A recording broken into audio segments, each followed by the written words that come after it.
accept. How do you respond to people who say that it's more about the disdain that you have for Sean Combs than it is for giving the victims a platform? It's not personal. The show is not completely the perspectives of people that did not like Sean. Not everyone needed to have an allegation to be a part of this. Answer that question. I have my own opinion, but I wouldn't slander their name like they did mine. I wouldn't say things that I knew, you know what I mean? I believe so. I do believe so. I have proved things that I can say that will back up my claim. 50 Cent just dropped another bomb, claiming he's got even more footage linking Diddy to the tragic murder of Tupac Shakur, and the internet is going wild. Diddy's team is in full panic mode. Reports say his lawyers rushed to file a cease and desist against Netflix, demanding they take down 50's explosive docuseries.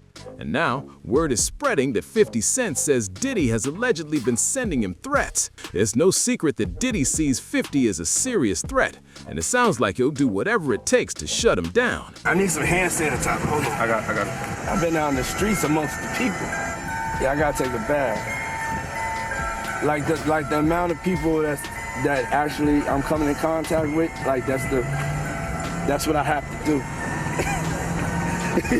You know what I'm saying? Oh. It's like 150 hugs. Netflix dropped Sean Combs' The Reckoning on December 9th after nearly 2 years of digging deep. And wow, this 4-part series is shaking the entire music world. 50 Cent didn't hold back for a second. The docuseries breaks down every alleged crime connected to Diddy, piece by piece, backed up by eyewitnesses, insiders, and even industry veterans who finally decided to speak out. Some clips had never been seen before, revealing details that even longtime fans never imagined. For years, people heard the whispers, but this documentary lays everything out in a way that no one, especially Diddy, saw coming.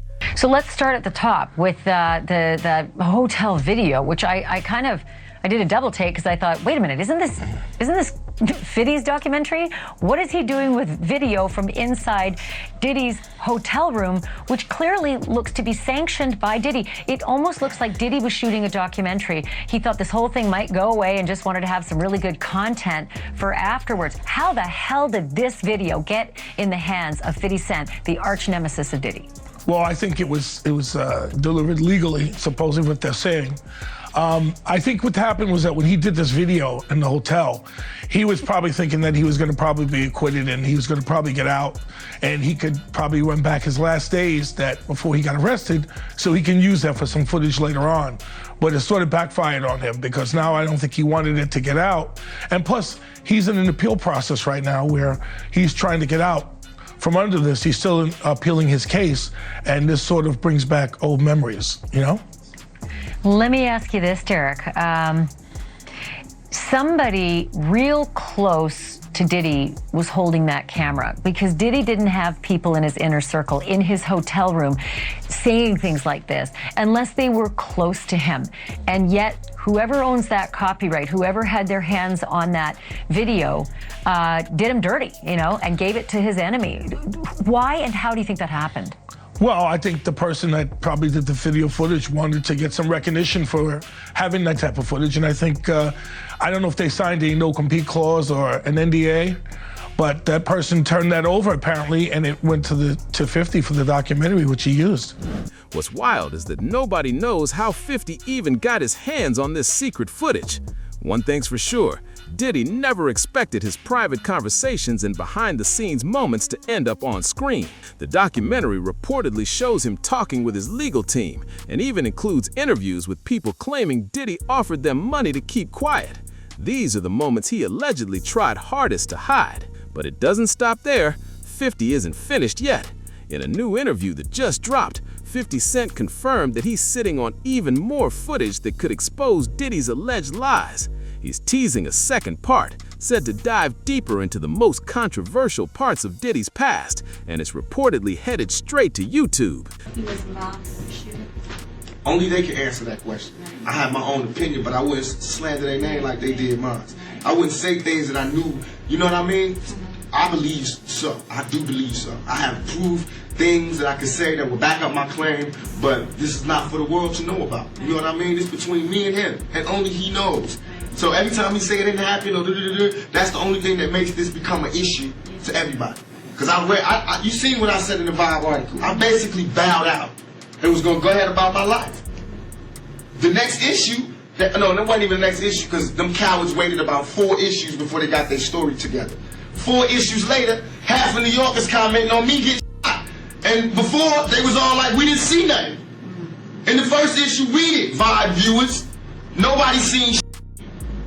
The 4th issue, when they came back with a reply, everybody knew what I did. They knew what I said. I was acting. Who gets shot 5 times in acts? Oh, I didn't get shot 5 times in their vision. I only got shot once because they found the bullet. The police found it, but now they the cops. Now they doing detective work. They found the bullet. Oh, you found the bullet, huh? So what is this other shit in me then? What was the doctors talking about? What? Can you explain these other holes in me? How'd I get gunpowder all over me? That insulted my intelligence. So yes, I did say Thug Life was there. Yes, I bowed out, all of that. But when they said that, they breathed new. Now the music industry is keeping its distance after shocking claims surfaced suggesting Diddy's deeper involvement in both Tupac's and Biggie's unaliving. Insiders say people who once called him a close friend are now walking away fast. From the 1994 shooting at Quad Studios to the East Coast-West Coast rivalry, it's being alleged that Diddy had a hand in more than anyone ever realized, and both Tupac and Biggie reportedly suspected it. What a storm! The documentary paints a picture of deep jealousy, saying Puffy could never match the raw talent that Biggie and Tupac had. Biggie was the heart of Bad Boy Records, and Diddy knew it. When he saw Biggie and Tupac forming a friendship, things reportedly took a dark turn. The idea of those 2 powerful voices joining forces? That was something Puffy couldn't allow. According to the documentary, when ordinary tactics didn't work to keep them apart, Puffy allegedly started pushing tension behind the scenes, and that's when things exploded. On November 30th, 1994, Tupac was ambushed and shot multiple times in the lobby of Quad Recording Studios in Manhattan. Officially, it was labeled a robbery, but here's the shocking part. None of Tupac's jewelry was stolen. That detail alone made people question everything. To be him, idolize a motherfucker, he idolized Tupac because you gotta realize when a woman looked at Tupac, they probably wanted him. Puff wasn't getting that type of fever from girls. You understand what I'm saying? Puff had to use his money. Puff had to use his position in order to get women. Now, I've seen him with some bad joints. And I used to look at them like this, like, not on no hating shit, but like, you wouldn't be here if he wasn't puffed. If this nigga had no money, you would not be coming out of his room like that. And that's for real, for real. You understand? I'll be like, yo, when I had to, because most of the time, I would walk some of them to the door, walk them to get their cabs or whatever like that. Or, take them down the street and get their cabs and everything like that. Now you be like, I'd be laughing. I just kept a smile on my face when it came to that shit. Because I know for a fact. Because he said it himself. He said, I don't know how to talk to women. I don't know how to talk to girls. You understand? I said, you don't have to know how to talk to nobody. You're a millionaire. You got it. So he was jealous of Pac because Pac ain't have to do that. Pac had that aura, you know what I'm saying? And he probably knew how to communicate with women. And most women who he talked to that said stuff, said about it. Gene Deal, who was part of Diddy's security team at the time, claims he saw it all unfold up close. He says he knew the jealousy was real and that Puffy was quietly pulling strings that set off a chain of events ending in both Biggie's and Tupac's unaliving. Those are heavy claims, and they've reignited old questions about what really went down behind closed doors. After Tupac's unaliving, Diddy's fame and fortune skyrocketed like never before. He became the biggest name in hip-hop, but some insiders say he was the one who benefited the most from Tupac's tragedy. And soon after, his relationship with Biggie started to change. Biggie was becoming his own man, building his own influence and power in the industry. And that reportedly made Diddy nervous. As the East Coast-West Coast feud hit its peak, Biggie started receiving threats and was scared for his safety. What he didn't expect, according to the claims in the documentary, is who might be coming for him. Insiders say Diddy pushed Biggie to head to Los Angeles, even though Biggie had plans to go to London, and he reportedly begged not to go. Still, Diddy insisted he stay for one last party. But you now as a rapper, because people coming to get you. I ain't exaggerating at all, man. That's real, son. That's real, yo. I ain't exaggerating at all, man. The more money you make, the more problems you get. And jealousy and envy is just something that comes with the territory, man. A lot of people, it's just negative energy, like my man Puff say. It just surrounds you.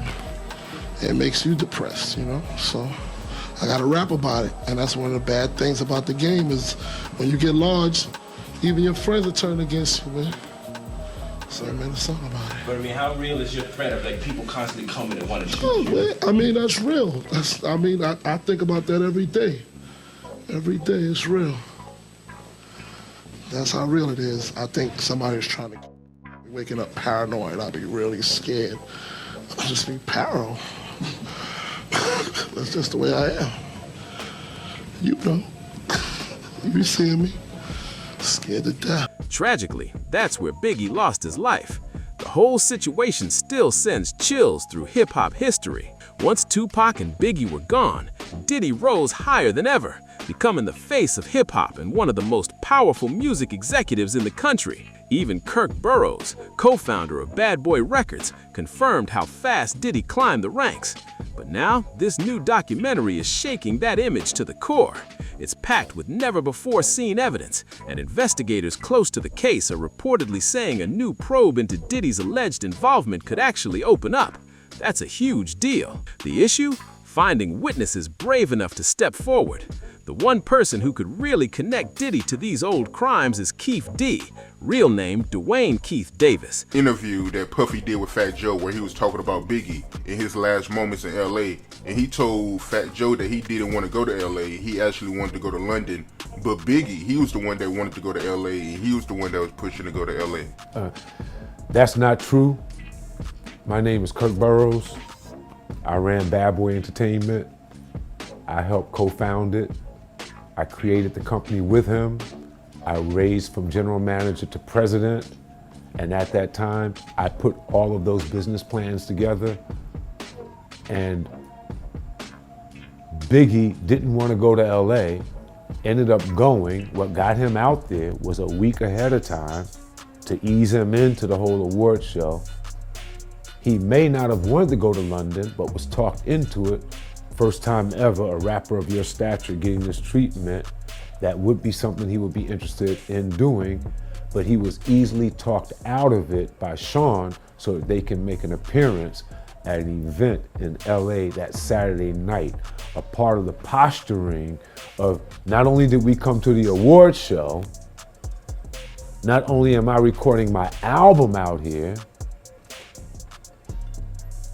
and Big is gonna help me with some of the writing and maybe do something out here where me and him did this song in LA. I'm out on the town. A former Southside Compton Crips, now facing charges related to Tupac's 1996 murder. According to long-standing claims, Keith D was allegedly the one Diddy hired for the hit. If he decides to talk, everything could change in an instant. Right now, Diddy's said to be doing everything he can to keep things under wraps. He knows that if any new spotlight shines on those past accusations, it could make his legal problems a whole lot worse. That's why he's been moving fast behind the scenes, trying to convince Netflix to pull the docuseries altogether. His lawyers have already sent out several cease and desist letters, calling the show defamatory and damaging to ongoing investigations. But to many watching, it just looks like panic. He's terrified that the walls are closing in, and here's where things get wild. Get it? When you have a case that's 5 years old, it's hard to get overwhelming evidence that meets the burden of proof beyond a reasonable doubt. When you have cases this old, no matter what Fiddy has found out and put in this documentary, do you see it at all ever possible that Diddy could be involved in a murder trial when it comes to Biggie and Tupac? It could be possible, yes. However, like I said, they need a lot of corroboration to make that stick, because it's really alleged right now as to his involvement. It's not anything that's substantial or concrete that he was involved. It's personally from people talking about it and saying this is what happened. You need some more information to come forward. 50 Cent got every piece of that footage legally. He knew that Diddy had been secretly filming his own behind-the-scenes documentary, planning to drop it later to rebuild his image. But things went sideways when Diddy reportedly didn't pay his videographer or editor. That's when 50 stepped in, bought the footage, and turned it into the explosive project that's now everywhere. What a twist! Insiders say this isn't even the worst of it. Diddy's own lawyer was allegedly blindsided after discovering that Diddy had installed audio devices in private areas, spots where legal strategies, witness management, and crisis meetings were happening. When those recordings surfaced, their professional relationship fell apart instantly. No lawyer would risk their entire career defending a client secretly recording privileged conversations. That's a line no one crosses. 50's documentary isn't just spilling industry secrets, it's forcing everyone to face the side of Diddy the public never got to see. The music world, fans, and the media are all talking nonstop, while Diddy's legal team scrambles to contain the fallout. The truth seems to be spreading faster than ever. For decades, fear and loyalty kept people quiet. But now that the floodgates are open, the real question is, how long can Diddy keep control when every secret and every move is out in the open? As the fallout from Sean Combs' The Reckoning continues, Diddy's world is unraveling fast. Former friends, bodyguards, and business partners are all starting to distance themselves, and some are even speaking up. The untouchable mogul is now surrounded by silence from the very people who used to hype him up. Those who once stood shoulder to shoulder with him in video clips and red carpets are deleting pictures, unfollowing his accounts, and refusing to speak his name. It's like the empire he built is cracking apart, one relationship at a time. Sources close to the situation say Diddy is holed up and furious, making non-stop phone calls trying to control the narrative. He's reportedly contacting producers, journalists, and even former employees to stop them from talking. But it's too late. The story's already out there, and everyone's got receipts. Some insiders even claim that more footage, emails, and phone logs could surface next week, showing how deep the cover-ups went. The man who once ruled hip-hop spotlight is now running from it. Meanwhile, 50 Cent's momentum is only growing stronger. His documentary isn't just a hit, it's become a full-blown cultural event. Fans are dissecting every scene, pausing frames, analyzing details, and sharing theories non-stop online. It's bigger than gossip now. It's turned into a massive conversation about the dark side of fame, money, and power in the music industry. And 50 seems ready to push it even further, teasing on social media that Part 2 was gonna end careers. What's even crazier is that other celebrities are starting to speak out too. A few artists who used to work under Diddy's label are hinting that they might share their stories soon too. Some are talking about unpaid royalties, broken promises, and manipulative deals, things that were always rumored but never said out loud until now. One insider even claimed, "Everybody's got something to hide, but Diddy's pile is the tallest." That quote alone has gone viral, and while Diddy's team keeps denying everything, saying these are all lies and exaggerated claims, the public isn't buying it. The more his lawyers talk, the more people start digging. It's like every move he makes just brings more attention to what he's trying to bury. Even people in Hollywood and fashion, circles that used to embrace him, are quietly stepping away.